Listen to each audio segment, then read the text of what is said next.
So I'm going to move on to look at various matters relating to the sources of plasma and to issues relating to donor selection and screening. I hope to do it thematically and then chronologically within themes, but in fact there are documents which pertain to all three, and rather than go back to the same documents, what we might end up doing is looking at them in an order that isn't necessarily completely chronological. So I hope that's okay. I want to start, however, with some documents which are from the first part of the 1970s and which look at Qatar obtaining supplies of plasma for fractionation from outside the US. So we can start with BAYP 00003693.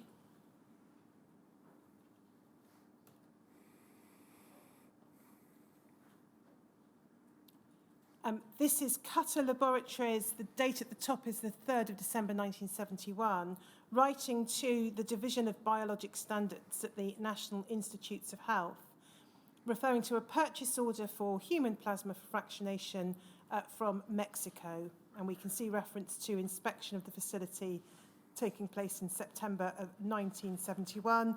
And the request is made for a permit for importation of products in short supply.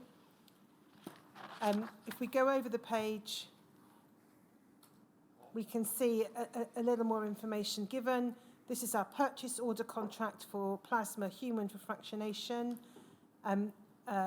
collected by Plasmapheresis as product in short supply at Banco de Sangre Biológico Mexicano. Next paragraph explains that they're authorized by the terms of this order to ship up to 2,000 litres per month through March 1972. And if we go to the next page, it records that the Centre Banco de Sangre agrees to permit inspection of any facilities used in the collection of plasma under this contract by Director of Control Qatar, his designee, or the Division of Biologic Standards. And if we then go to BAYP 3700_005,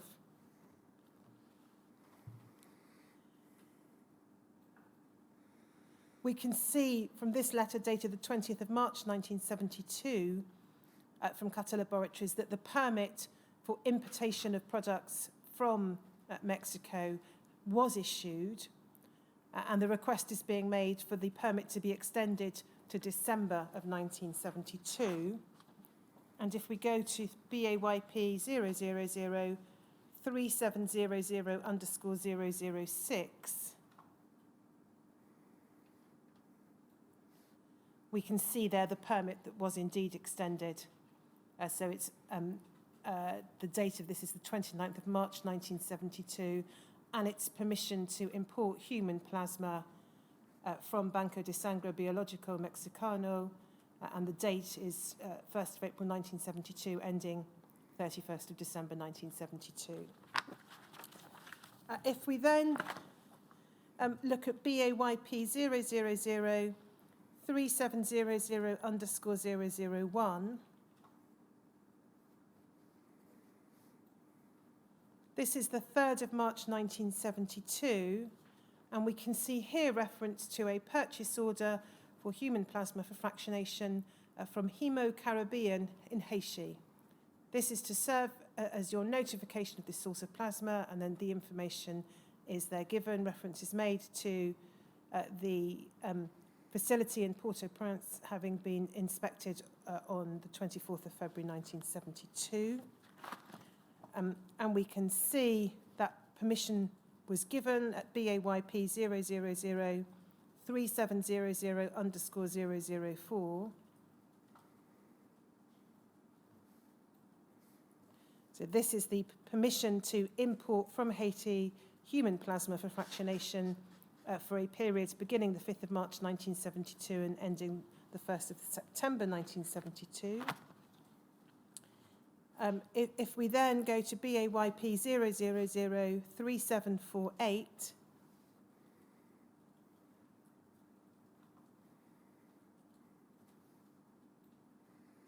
this is now February 1974, and we're back to purchasing plasma from Mexico. The request is being made to the FDA for a permit for importation of products in short supply from Plasma Mexicano. That's a different supplier, because Yes, the other it one was is. Banco de Sangre. Yes, it is a different supplier. If we then go to BAYP 00037777,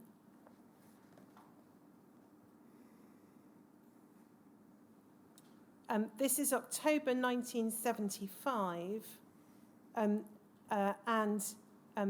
again, this is a letter directed to the Bureau of Biologics at the Food and Drug Administration, and this is a request for authorization to ship 15,434 litres of fresh frozen human plasma collected from normal donors to Qatar laboratories. We can see in the second paragraph that the use of the plasma will be for manufacturing purposes into human injectable materials. We can see that from the third paragraph reference made there to this organisation having been already authorised to make the same shipment to Abbott laboratories, but it said it didn't then take place because they were overstock. The organisation making this application, if we look at the letterhead at the top of the page,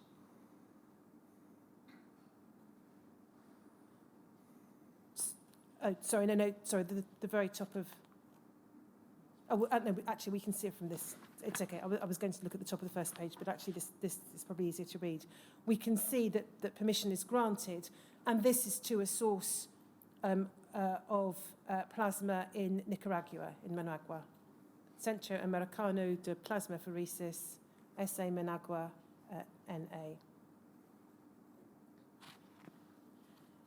If we then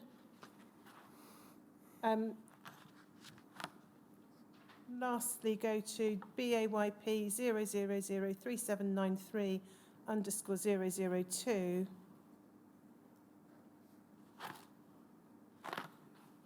this is the same facility, the Centro Americano de Plasmapheresis in Managua, but we're now the 6th of April 1976, and this is a further request for authorization to ship 7,000 litres of fresh frozen plasma to Qatar laboratories. Again, the use is for manufacturing purposes into human injectable materials. Those are some documents which show that Qatar laboratories in the first half of the 1970s and into 1976 was obtaining some plasma from various sources outside of the US. I'm going to ask you to look next at a couple of documents which seem to be speeches or parts of speeches by people from Qatar, which you may find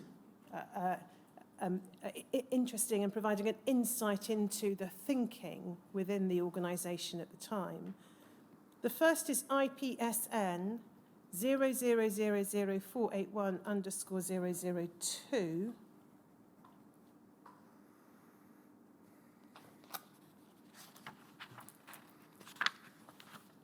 This is headed Blood Transfusion Business International. The date you'll see the top right-hand corner is July 1977. It's an incomplete document, but it seems to be the text of a report setting out views about the blood transfusion business. And I'll just read some parts of it. Although there are present problems and uncertainties in the area of blood collection systems development for Qatar, we must be careful to avoid being sidetracked from our central mission, which I understand to be the protection of current plasma fraction business and development of a stronger, more secure future position in the wider enterprise which constitutes the blood transfusion business. We look at the bottom of the page. The plasma fractionation industry, which was largely built upon the cone process and has developed since World War II, has enjoyed relatively unrestricted growth and usually good profits to date. Certain companies have established an enviable trading record, and only minor problems of raw material supply and usually price-related market phenomena have served to limit progress. Now, however, With the voice and interests of the third world ever more prevalent, and a conscience-stricken developed world trying to secure its future in the most socially acceptable fashion through an all things to all men international facade, whilst pursuing various degrees of broad-ranging international protectionism. Internal protectionism. The ability of the plasma fractionation industry to continue operating as in the past must be closely questioned. The philosophical and pure of heart will want to sell the concept of blood as an international resource, and this would generally be approved by industry, but in reality, blood can never be considered in this light within any real-world situation which may reasonably be predicted today. In the first place, it is a strategic resource with the obvious implications for national and area security. In the second place, blood/plasma is an intense social issue simmering never far below the surface, and one which neither politicians, members of the scientific community, nor local leaders can allow to get out of control. These statements do not preclude a degree of international cooperative effort, especially in times of acute need and in areas of technological development, but they do point to certain fundamental issues which are causing the blood transfusion business to evolve in ways which traditional commercial enterprise may view as irksome at best and disastrous at worst.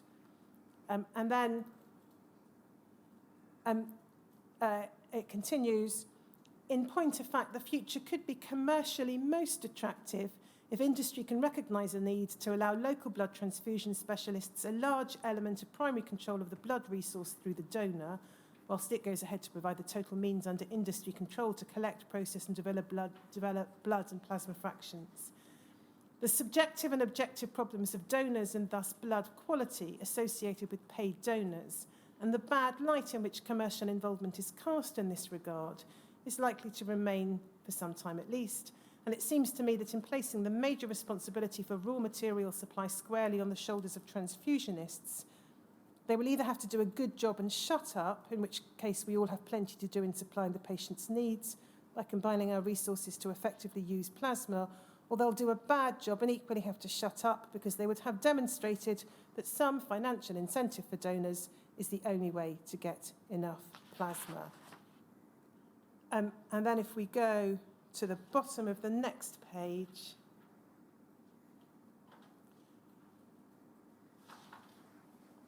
just going to pick it up, the last two lines in the page. In other words, there's no room for industry to falter in developing new blood collection, handling and processing systems if two unfortunate circumstances are to be avoided. And then these unfortunate circumstances are defined as market entry of major new commercial competitors, and then two, self-sufficiency / active participation on the part of local scientific / quasi-industrial / government groups based on lack of technological growth and development within industry, allowing the non-innovators to catch up. Now, it's not always easy to unpick what's being said here by someone within Qatar, but it does appear to be said that self-sufficiency is regarded as an unfortunate circumstance to be avoided. And then if we just pick things up in the next paragraph, sorry, the paragraph below that, my apologies, it goes without saying that if you cannot effectively collect the raw material, no one is in business. Us, our commercial competitors, the transfusionists, the doctors and nurses, and finally, and most importantly, the patients who need blood products. And then, unfortunately, at the end of the paragraph, it stops mid-sentence and we don't have the rest of it. But some insight into a perspective from, I'm afraid, an unknown person within Qatar in 1977. We've then at BAYP 00038885... was there any form of response to that, do we know? I don't know, I'm afraid, sir. I've seen it only as an isolated document like this. What, in summary, is it actually saying? Well, it appears to be pouring a degree of scorn on, and these are inferences rather than what's said in terms, a degree of scorn on what's said to be those stricken with conscience wanting to change the way in which blood is collected and commercialised, I think is one way of putting it. Maybe we can find out more or find a complete copy or ascertain what the context was within which it was being articulated.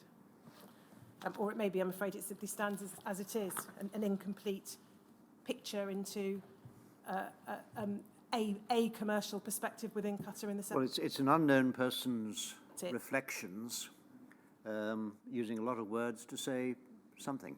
Yes. We've got a complete text from 1979 by a named person within Qatar at BAYP 0003885.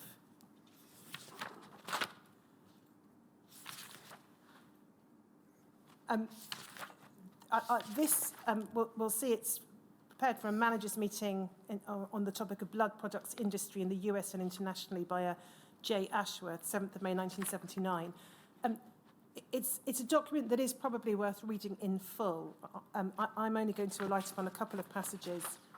The first is the bottom half of the third page.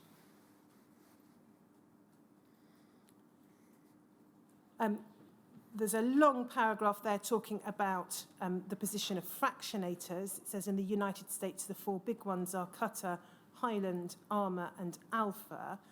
And then it says, each of the fractionators has of necessity become involved itself in the collection of plasma, each owned from 10 to 20 phoresis centres. Qatar utilises the output of about 100 centres, and I think at latest count we own 20 of them. So just pausing there, in contrast with what we were looking at a similar point in time in relation to Armour, in which it said, whether this is factually correct or not, it certainly said on a number of occasions it derived all its plasma from its own centres.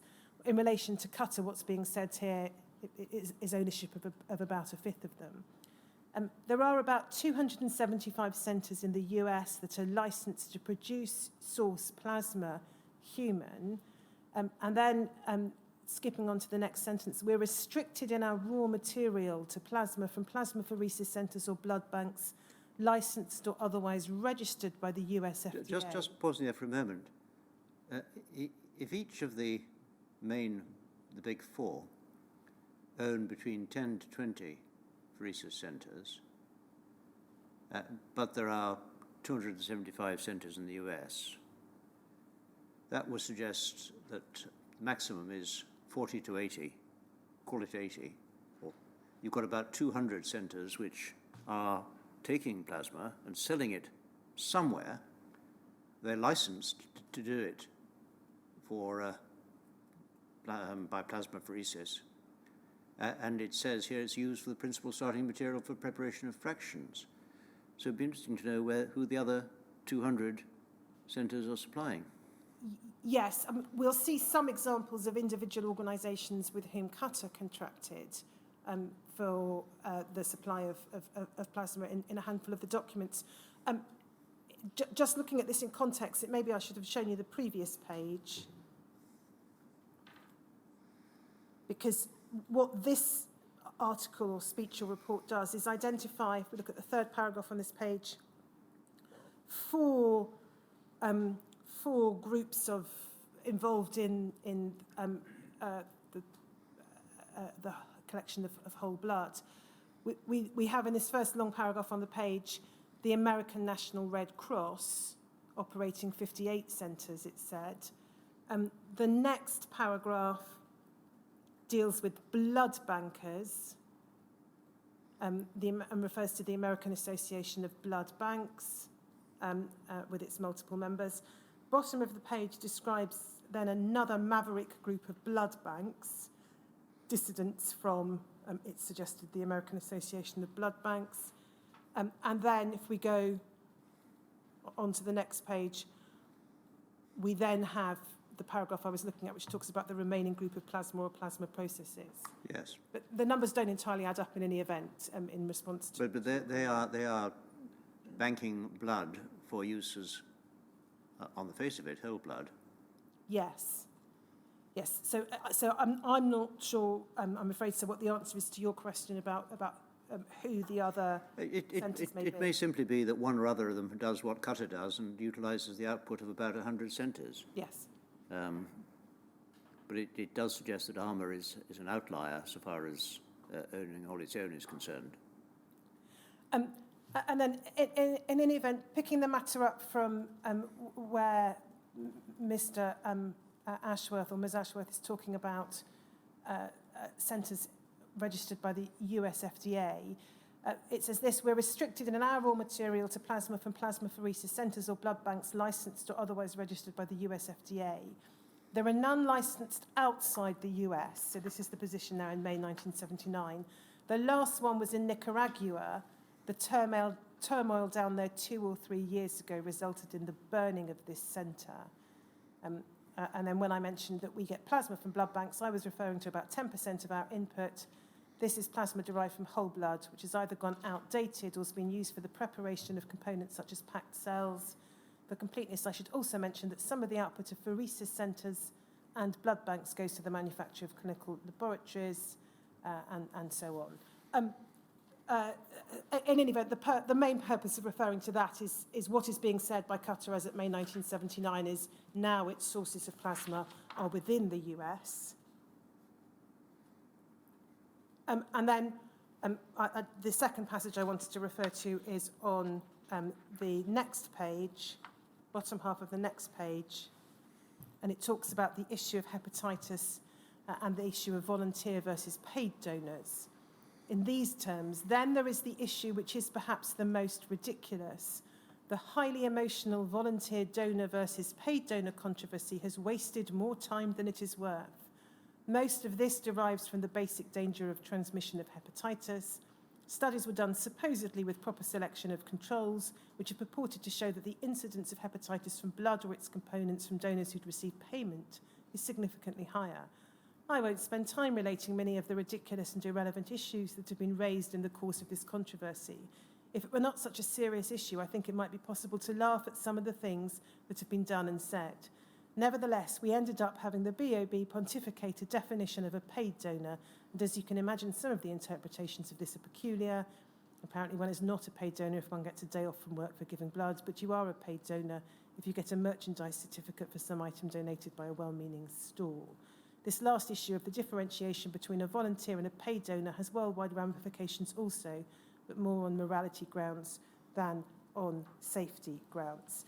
So again, you'll see the perspective there from someone addressing this to a managers' meeting within Qatar is to, it would appear, disparage the view that blood collected from paid donations has any safety implications in terms of viral transmission as compared to blood from voluntary donations.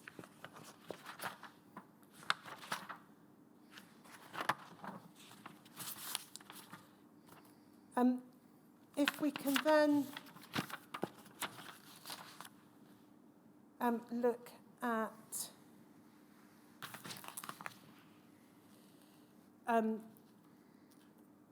now a document moving forward from 1979 to November 1983, BAYP 0004952.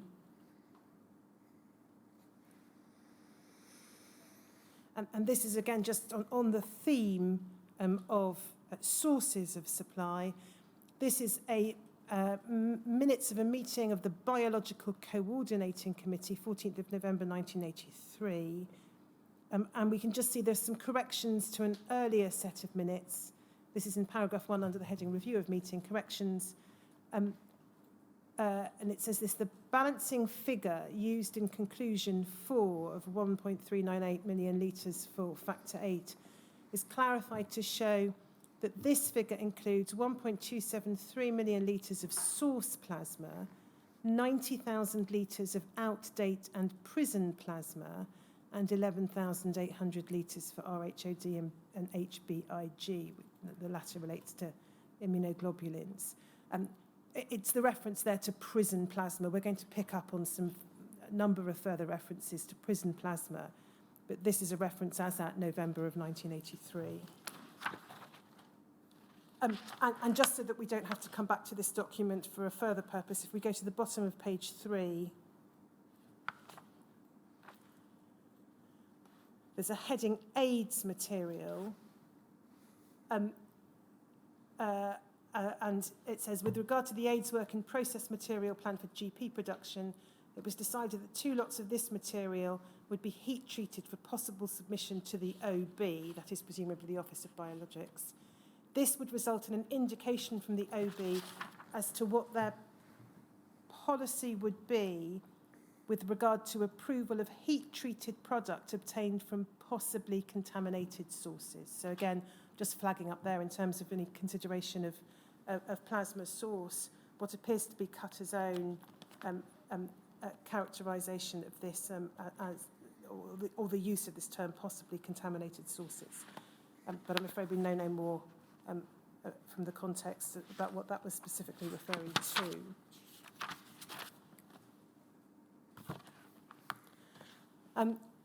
I mentioned that we have various documents which refer to Cutter entering into agreements with organisations for the provision of plasma. A sample agreement is at BAYP 00005642.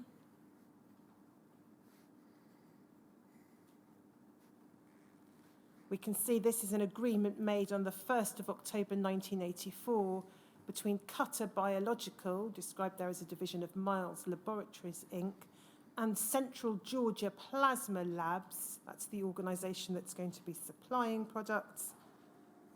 And we can see from the recital that the supplier, so that's Central Georgia Plasma Labs, operates 3 plasmapheresis centres at which source plasma is produced, currently located at, and then we've got 3 locations there identified.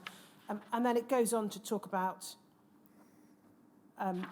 the supply to Cutter of plasma from these centres. So if we go to the top of page 2, we can see there under the heading B, quantity of source plasma, what's envisaged is 3,000 to 4,000 litres per month being purchased by Cutter. And if we go to the next page, under the heading E, price adjustment, we can see there examples of 2 other contract suppliers to Cutter. So it says that other contract suppliers to Cutter are Yale Blood Plasma and Atlantic Plasma Corporation. Just examples, no specific information in relation to the particular plasma providers, but we can see their clear evidence through into the latter half of 1984 of Cutter obtaining plasma from this range of apparently commercial sources.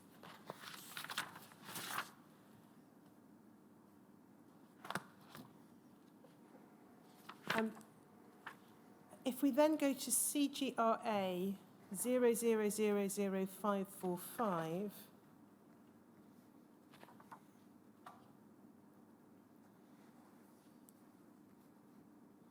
this is a document we looked at in the context of ARMA. It's one of a number of industry meetings that take place around this time. This is April 1985, with representatives from the different fractionation companies. And we'll come back, no doubt, to this or similar documents in November when we look across the board at the pharmaceutical response to risk. We can see there's a discussion here about ALT testing in particular. I just want to go to the second page and pick up upon the heading prison plasmas. And we looked, I think yesterday, at what was said by ARMA in relation to that, which was that they will never have any. The position of Cutter is different. So this subject elicits even more diverse viewpoints. Cutter and Alpha believe that science has progressed to the point that we can screen this plasma, i.e. prison plasma, through testing, HDLV3, etc., and we now heat treat the products. Then the viewpoints of different companies are expressed, and then it says, nevertheless, we agreed to hang together for a try with the FDA. We'll propose to begin using prison plasma cryo and abandon our gentleman's agreement unless the FDA takes issue and threatens regulatory action. Now, it might be thought from reading this and looking at the date, which is April 1985, that Cutter, in saying we'll propose to begin using prison plasma, that it hadn't been using prison plasma for a considerable period of time. But whether that's correct or not, we'll see from other documents that would seem to cast some considerable doubt on that. If we then go to BAYP 5024_183,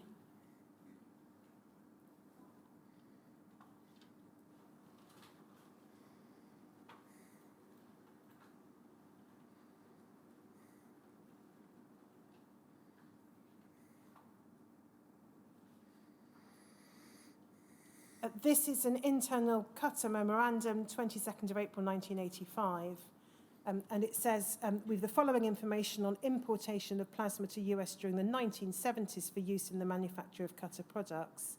It said that there was none in 1970, 1971. 1972, we can see their reference to there being the importation of plasma from Mexico, from Haiti, again from Mexico. None, it said, in 1974 and 75. And then 1976, 1977 and 1978 records there of importation of plasma from Nicaragua. And then and obviously we've seen some of the underlying documents that probably pertain to this. It then said no other plasma was imported for our use during these years, and we've never procured plasma from Africa for any use, including the manufacture of Qatar products.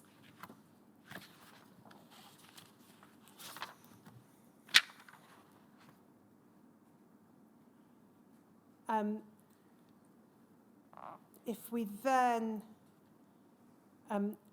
go to CGRA 40307,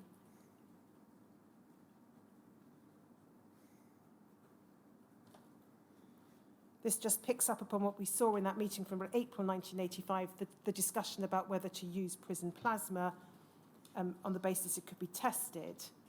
What's being said here in a letter dated the 29th of August 1985 is, against my personal feelings, based on the evidence that we can and should use screened prison plasma for our heat-treated coagulation products, it appears that we will have to abandon that idea for now.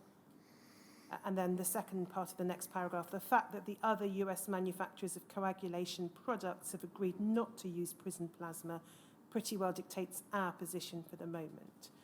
So it may be inferred from that from Qatar's perspective, they would have been keen to be using prison plasma on the basis of it being screened or heat-treated, but felt unable to do so as at August of 1985 because other US fractionators were not taking the same position.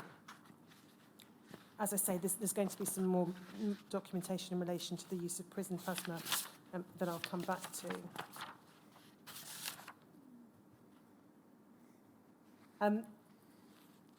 If we then turn, in fact, the next document it picks up upon the theme of prison plasma at a much earlier stage, CGRA 40884.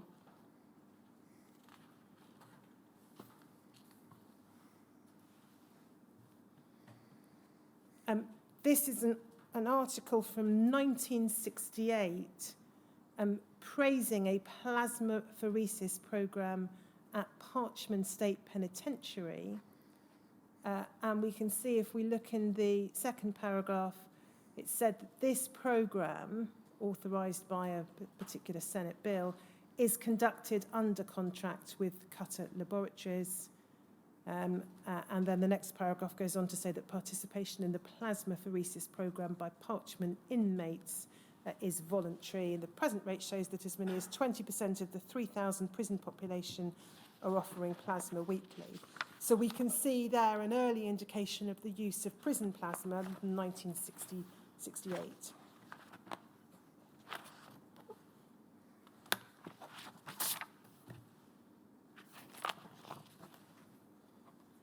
And we have a document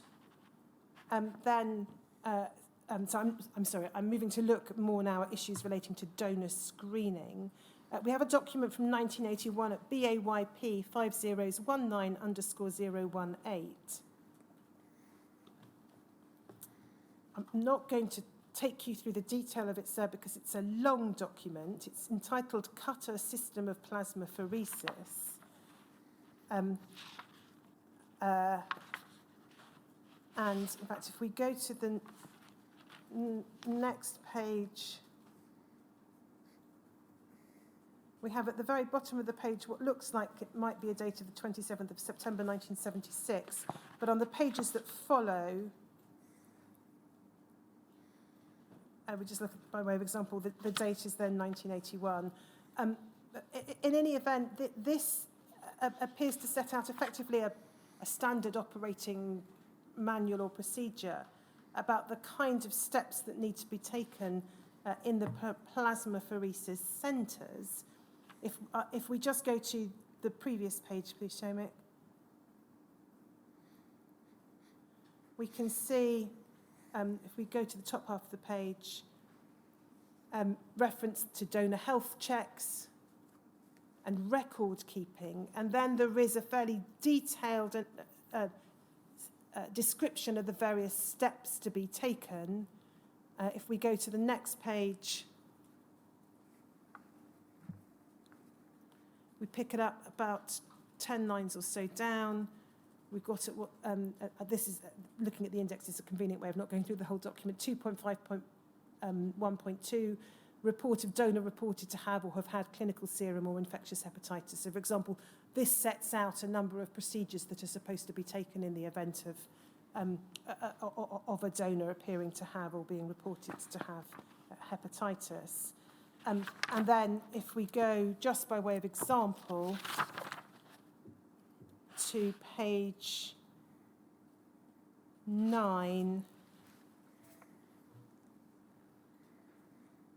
this is in a section of the document about donor health check, and there's a description of what medical history and physical examination, so steps that are supposed to be taken in the plasmapheresis centres.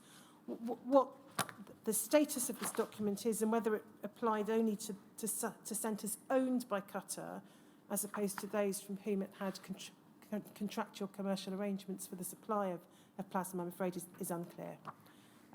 But as I say, it's a lengthy document. I'm not going to go through it, but it certainly purports to set out various steps that should be taken, including in relation to the undertaking of certain forms of health screening in relation to donors.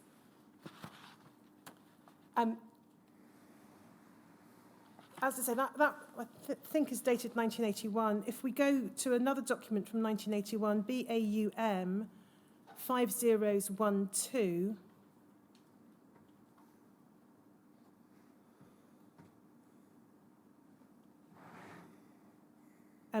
this is dated the 19th of May 1981. We've got the heading Qatar Laboratories Inc. Oakland Plasma Centre at the top of the page, and it's addressed to the Plasma Procurement Manager at Qatar Laboratories Inc. It refers to an inspection by a Department of Health Service examiner for the state of California, and says this: Mr. McClelland, that's the examiner, found the centre to be in compliance in all areas except for the practice of accepting donors into the programme who have a past history of illegal IV drug use. The standard operating procedure at this facility is to accept these prospective donors if they meet all other requirements and if the drug use was more than 6 months prior to their plasma donation. Mr. McClelland felt that this procedure is not in compliance with both the state regulations and, what's said to be there, the CFR. I think that's the federal regulations. This procedure is allowed by the Qatar Standard Operating Procedure, and that, I think, is the document we were just looking at, which certainly has a paragraph 4.0.4e. So conforming to Mr. McClelland's interpretation would result not only in a manual change, but would adversely affect many plasma donors. So again, some insight into the approach being taken apparently in one of Qatar's own plasma centres.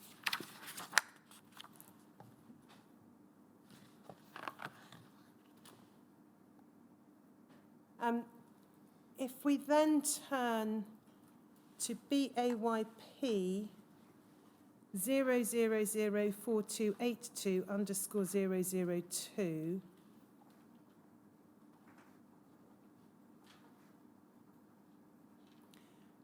this is a Qatar letter sent to the National Haemophilia Foundation. It's in response to the National Haemophilia Foundation having written to Qatar and indeed others concerning various resolutions about exclusion from donor groups in light of risks of AIDS. This letter's the 15th of November 82. It picks up in the second paragraph on issue of donations from intravenous drug users. So it asserts here, all suppliers of plasma to Qatar conduct screening of their donors in accordance with written procedures to ensure freedom of the arms and forearms from skin punctures or scars indicative of intravenous drug abuses. In situations where doubt exists, skin punctures claimed to be the result of previous plasmapheresis, the origin must be verified or a conservative judgment for donor reduction is made. So that is what Qatar is saying as at the end of 1982 is supposed to be the approach in the centres from which it obtains its plasma to the exclusion of drug users from donation. And then the next paragraph says this: since the first reported incidence of AIDS was confirmed in haemophiliacs receiving plasma components, Qatar has excluded from coagulation products all plasma collected from plasma centres known to encourage donations from the homosexual population. Because of the sensitivity of the issue, we've not made overt efforts to identify the adventitious active homosexual or Haitian refugee in our normal donor population. Now, can we go back into that paragraph? Again, the inference that you may think can be drawn from this letter, sir, is that prior to November 1982, there were plasma centres known to encourage donations from the gay population from whom Qatar was procuring plasma. And whether that situation in fact came to an end as at November 1982 or not is an issue explored in some of the documents. We might look at a handful of them today, but it's more likely to be an issue to come back to thematically in November.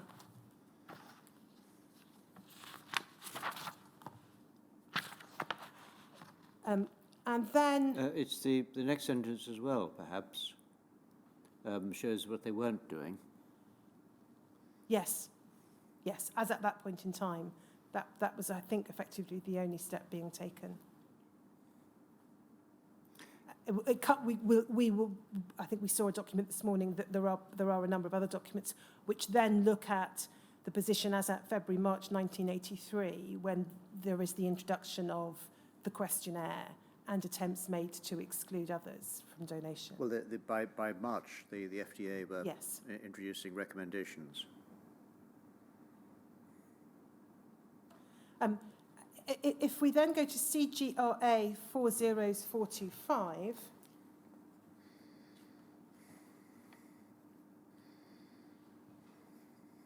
again, this is a document that we'll probably come back to in November, but it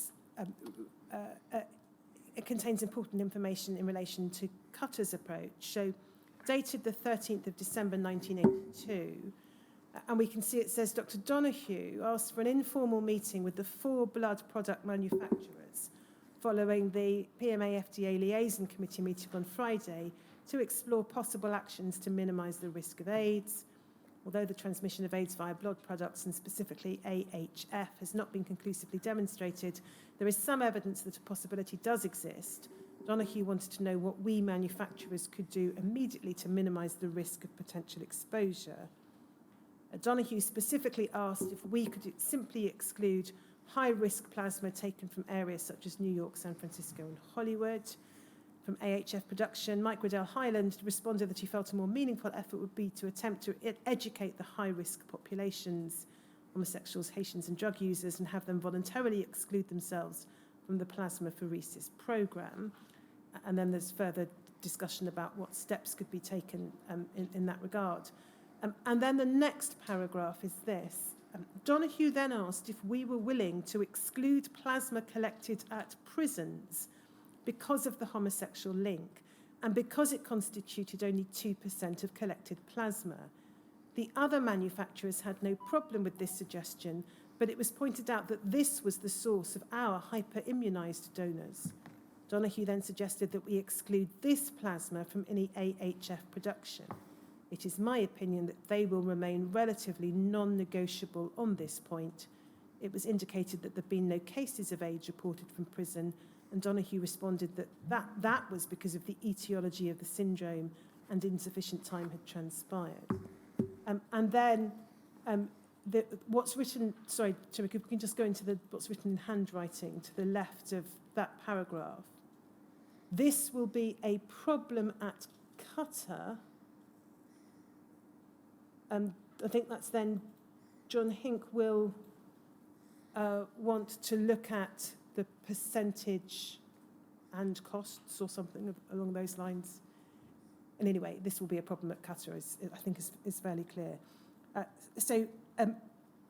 As at December 1982, documentation here demonstrating Qatar obtaining plasma from prisons. And then we can see the final item of discussion related to recovered plasma. Donoghue pointed out that we would have distinctly less leverage over any voluntary reduction of high-risk donors in recovered plasma. He said he felt that we should consider very carefully if we should accept any recovered plasma collected from high-risk populations. He indicated the Irwin Blood Bank specifically. And then if we go over the page, we can see in the last part of this memo, Dr. Donoghue asked that I get back to him by Friday of this week with our company position on the following: voluntary education programme to exclude high-risk donors. Someone's written support. Plasma collected at prisons, ? Recovered plasma, ? And then financial support for study on AHF transmissions of AIDS support. Again, we'll be coming back to a number of these materials in November, but it's useful in terms of looking at source of plasma. Yes, recovered plasma, I take it, is the plasma which is part of a blood bank donation which isn't used because its time expired. Yes. What's not clear to me, I'm afraid, sir, and this may be my own lack of knowledge, is precisely what the concern was there about having distinctly less leverage. Well, I would think it may be because it comes from blood banks who are responsible for their own collection and haven't been scrupulous to eliminate donors whose contributions to a big pool might be particularly dangerous. Yes, that may be right. That's a possible interpretation. I mean, plainly, there may be others, and in due course we can look at that. And then there's a further document from Qatar dealing with these discussions with Dr. Donoghue, but this is, I think, a more specifically Qatar discussion. It's at BAUM 609.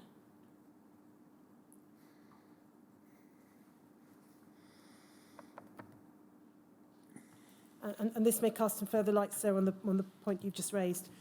John Hink and I spoke with Dr. Donoghue on Tuesday, 21st of December 1982, regarding our proposed actions on eliminating high-risk plasma from our coagulation products.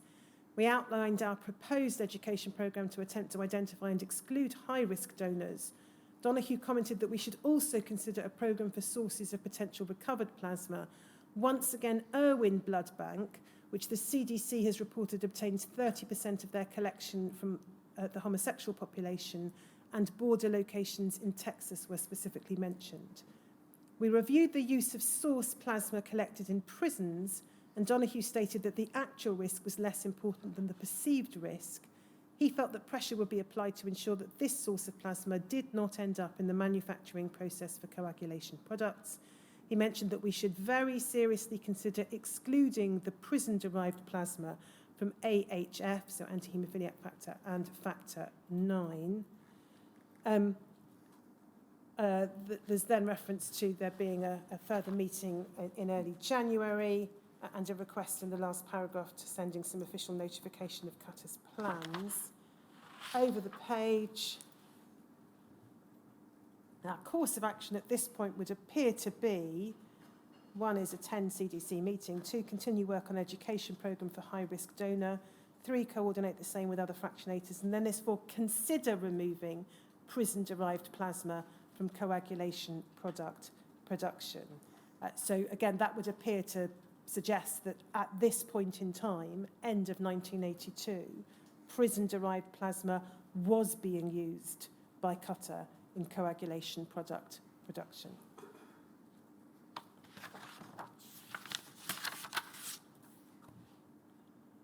And there is, I think then, further account of, on this issue, it may be an account of the same conversation, this time from Mr. Hink, I'm not sure. BAYP 0004321.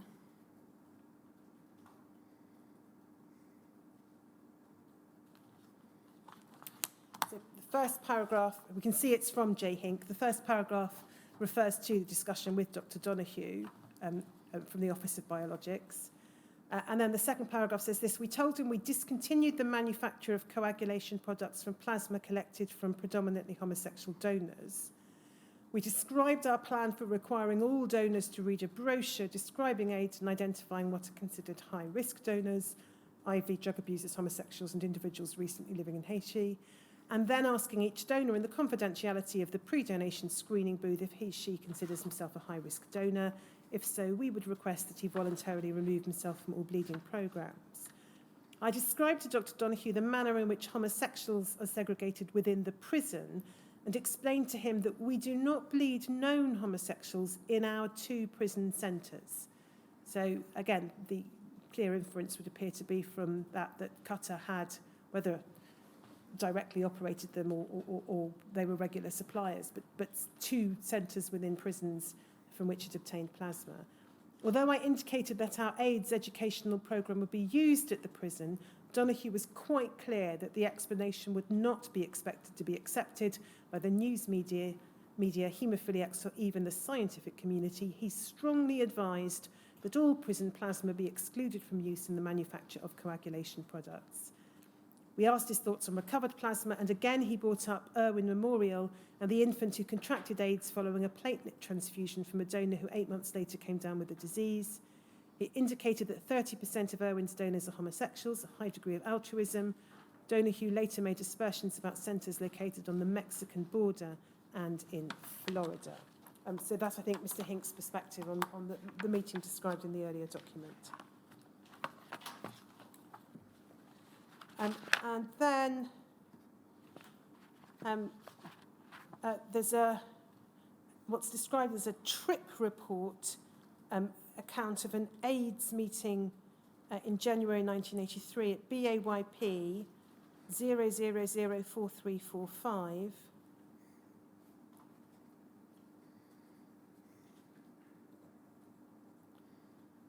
If we look at the top, again, we can see it's a Qatar document. It's from J.J. Peterson, subject trip report, AIDS meeting, Orthopedic Hospital, Los Angeles. And I think the date there will be the 3rd of January 1983. I'm not going to go through most of the document, but if we go to the 5th page. I'm sorry, can we start from the 3rd page? Just so that we can see the context. Just below the first paragraph, we can see it refers to written questions from the audience and responses. And then there are various questions and various answers. Note the first, does taking concentrate to transmit AIDS? Answer, presumably yes. But in any event, if we go then to a question that was answered by Qatar on the 5th page.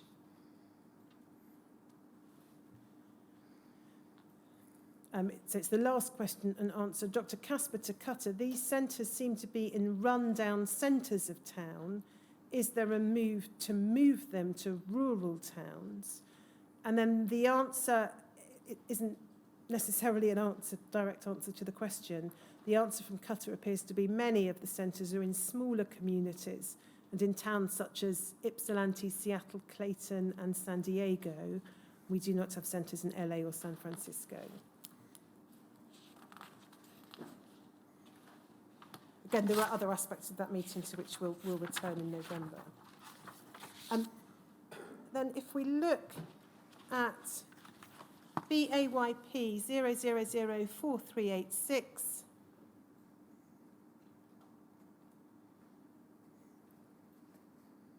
this is still January of 1983. You'll recall, sir, that yesterday I showed you a couple of documents which appear to be from public relations firms pushing forward proposals for a PR strategy or initiative for the concentrate manufacturers to embark upon. And I pointed out that it was by no means clear whether that was a document that was commissioned by or reached ARMA. We can see that Qatar had direct knowledge of it. It says this, Bard, Carolyn and I interviewed 3 public relations firms this week to see if it made sense to select one of them to provide us counsel and other assistance with regard to the AIDS situation. We felt that either Burson Marstella or Hill and Knowlton, and those were the 2 names on the documents we looked at, both could do a good job for us. Today we selected Hill and Knowlton, one of the larger national public relations firms. And then the next paragraph, we anticipate our relations with them to be in 2 phases. Phase 1 will start immediately. They will help us prepare a company position on AIDS, a company backgrounder on AIDS, advise us as to training in our plasmapheresis centres, and also the training of a company spokesman.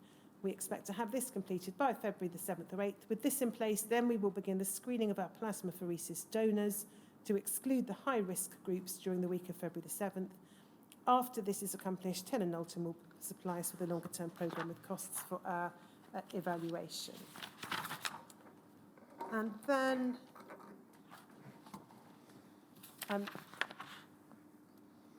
if we go to BAYP 0004434,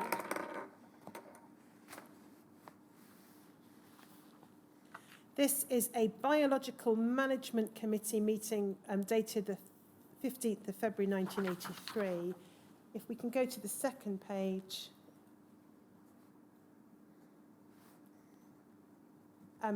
We can see paragraph 10 is headed Plasma from Prison. It was decided that we will no longer release coate from prison plasma as commercial product, thus forestalling regulatory action. Instead, this plasma will be processed separately and the AHF produced will be used internally in R&D, so research and development and technology programs. So this would appear to suggest that it's mid-February 1983 when Qatar decide that they will no longer be using or selling coate which has been made from prison plasma.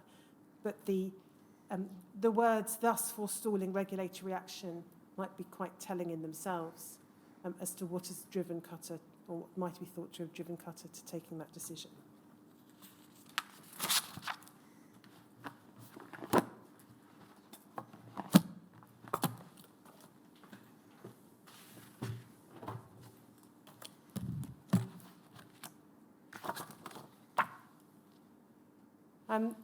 If we can then, and when we're still in 1983 at this point, go to BAYP 0004531.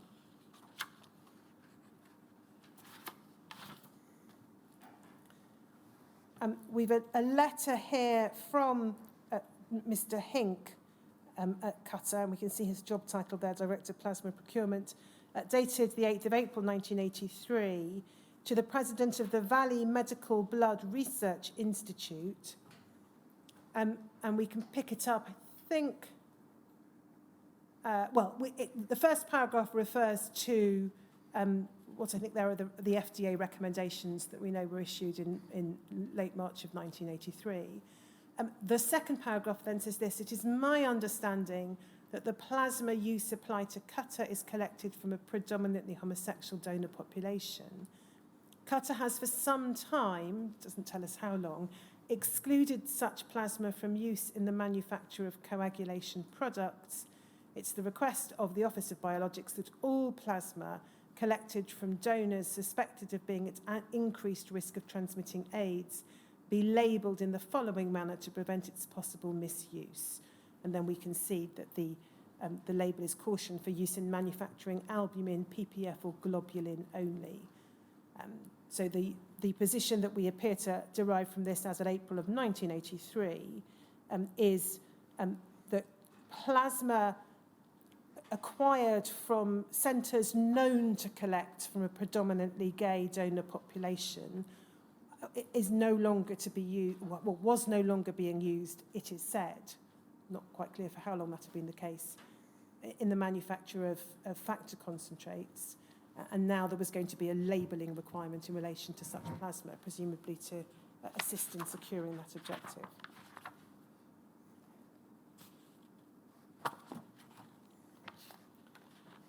If we go then to BAYP 00004647,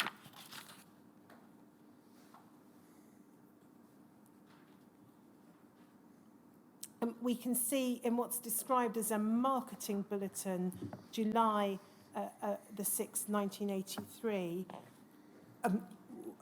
a description of what is, by this point, the initiatives or measures that Qatar say they've put in place in order to reduce the risk of donations from high-risk groups. So we can see the first paragraph says, earlier this year, Qatar Laboratories intensified its plasma donor screening program in response to the increasing medical concern over AIDS. This intensification keeps the emphasis on providing quality products squarely where it belongs by eliminating potential unhealthy and hepatitis B positive donors. Qatar has traditionally reduced the risk of transmission of serious disease agents through blood products.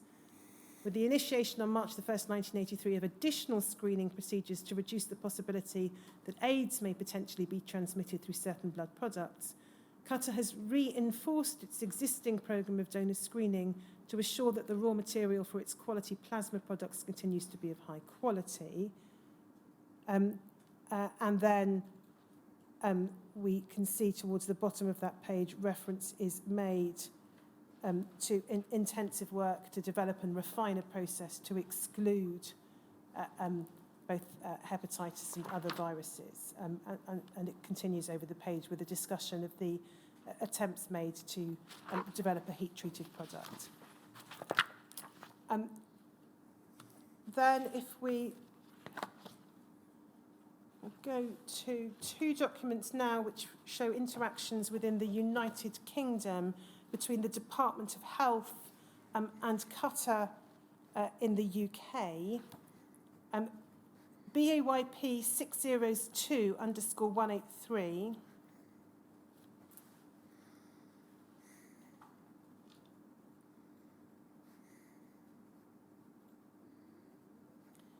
This is a letter dated the 3rd of June 1983 from Qatar to Dr. Fowler in the Department of Health.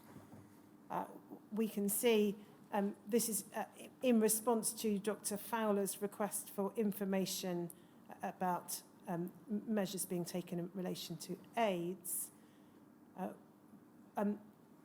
What's said in the third paragraph, one of the major difficulties in dealing with the many issues concerning AIDS is the absence of persuasive data. Not quite sure what that means.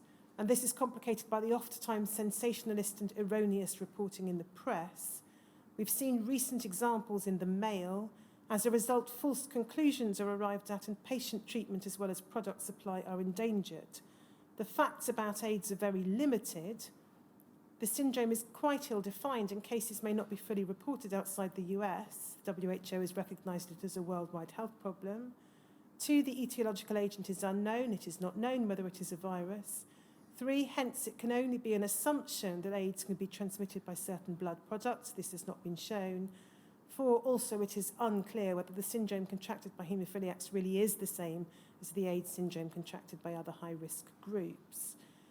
Now, whether what's being said here by Qatar in the UK to the DHSS is an accurate and fair reflection of what was being said and had been said for some months by now within the US is a matter that you may wish to consider in due course.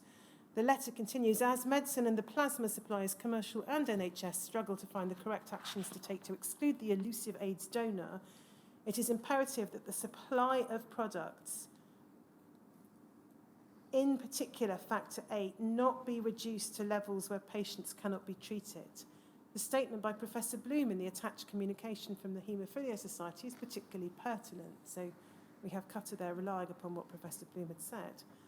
All participants in the procurement and supply of factor 8, whether cryoprecipitate or concentrate, face the same dilemma. There is no test for AIDS. What we and presumably other countries, including the UK, are doing is to attempt an unproven and probably inadequate screening of donors by certain gross definitions of high-risk groups and general physical examinations.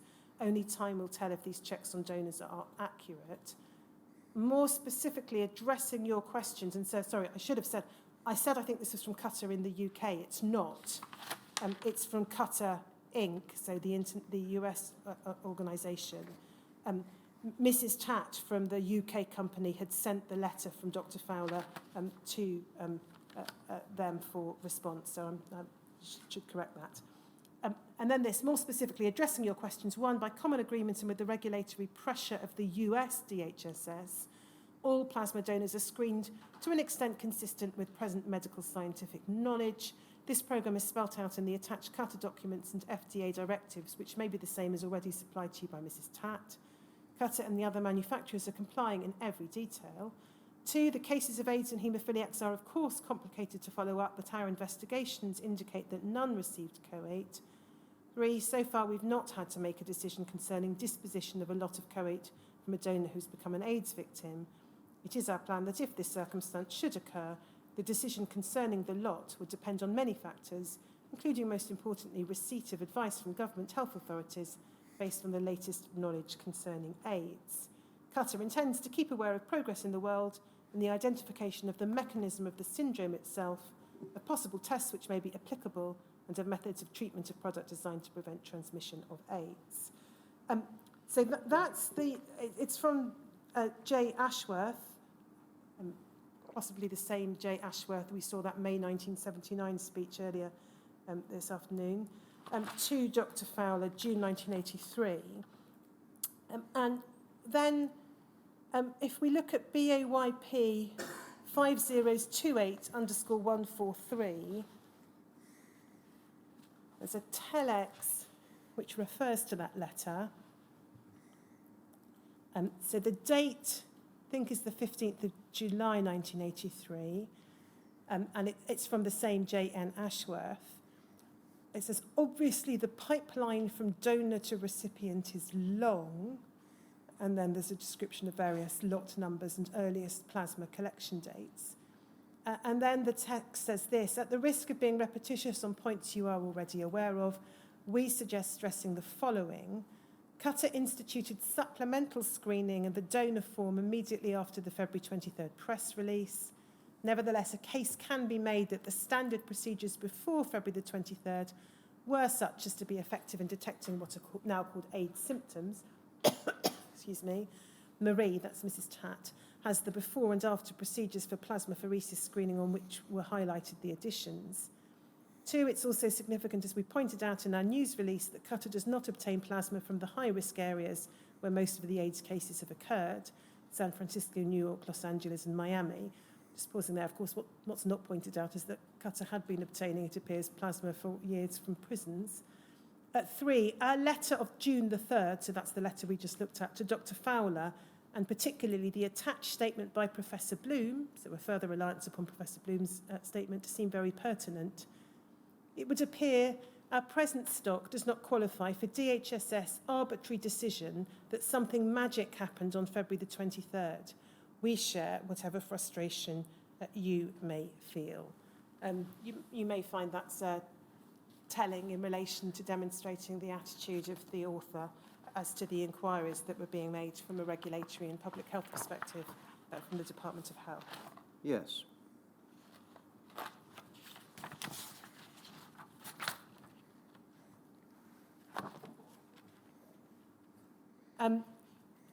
Then, if we turn now to a letter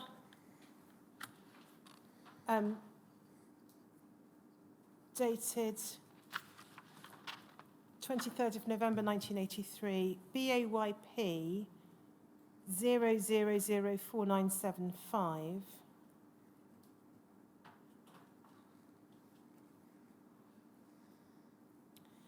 This is a letter written by Qatar to an American doctor. It follows, and I won't go into all the other background documents, it follows the identification of a donor who had AIDS. The relevance of this letter for present purposes is what's said about the size of the donor pool in the third paragraph. We've been assured by federal authorities and several AIDS experts that due to the enormous dilution of his plasma in the AHF pool, it is highly unlikely that transmission of AIDS to a recipient would occur. Each AHF pool contains plasma from as many as 7,000 to 15,000 individuals. While we're not required to recall the lots involved, we felt a moral obligation to do so. You'll recall the terminology used in the licensing material and indeed in, as we'll see later, in various product sheets, uses that phrase at least 1,000 donors. And I drew attention this morning, sir, to the phrase at least. It's not untrue to say at least 1,000, but this suggests it may be regarded as something of an understatement to say at least 1,000 donors. Yes. And if it contains plasma from as many as 7,000 to 15,000 individuals, that will be at least 7,000 donations, assuming that each individual only gives one donation to the pool. Yes.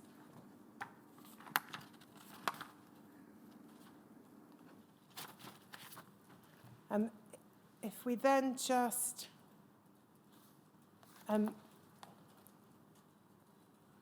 look at BAYP 305729,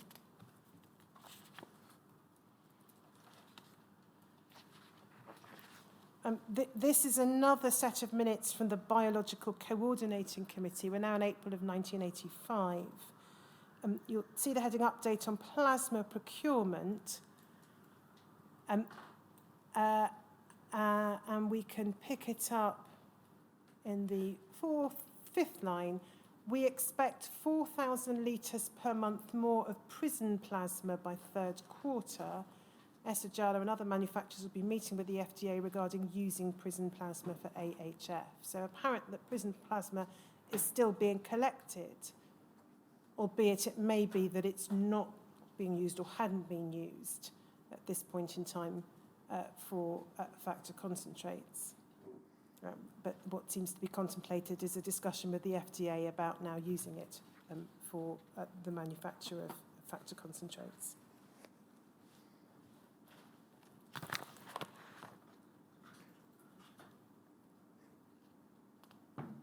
And then I think the last document, perhaps before we break, then follows up on that at CGRA 40311.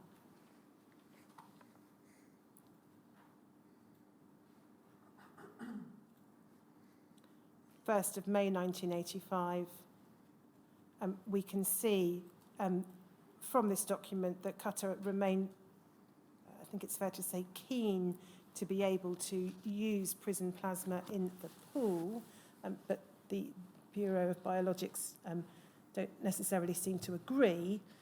So it says, I informed Charles Carman and Peter Levine of our planned efforts with the Bureau of Biologics to cancel the gentleman's agreement not to prepare coagulation products from prison plasma.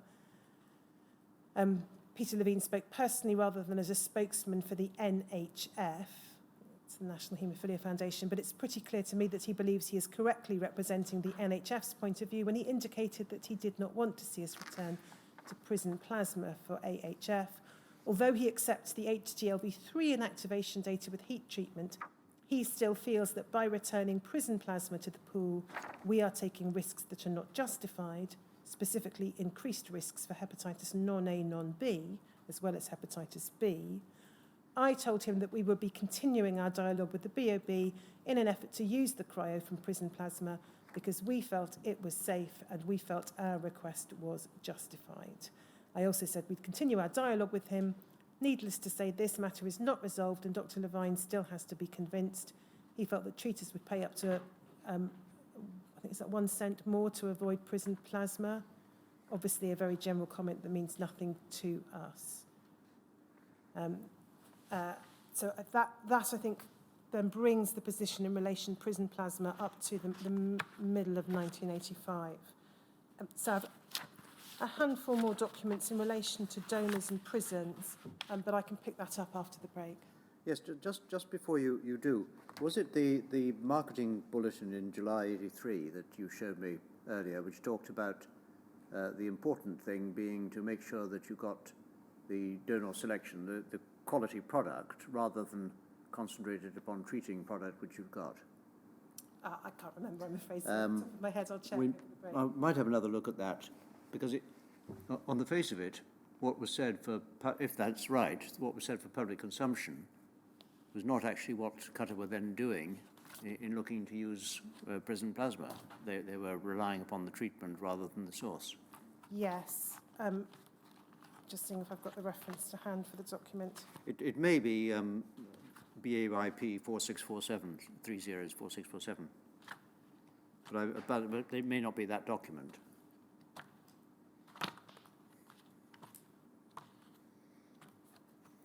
Yeah, there's the marketing bulletin from July '83.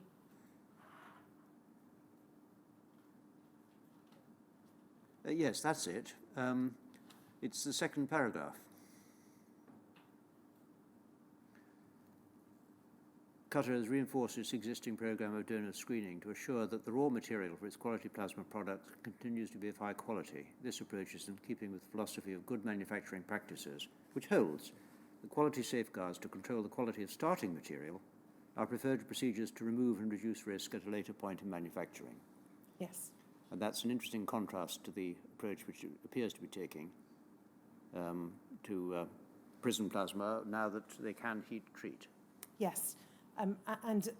Indeed, again, it may be a theme we'll be able to tease out in November, but it's not uncommon, if I can put it this way, to see a contrast between what is being said. This is a general comment, not specific to Qatar, I should say, for public consumption in, for example, marketing materials, and then what is said when one looks at often confidential internal memorandums recording conversations and discussions. Yes. Yes, thank you.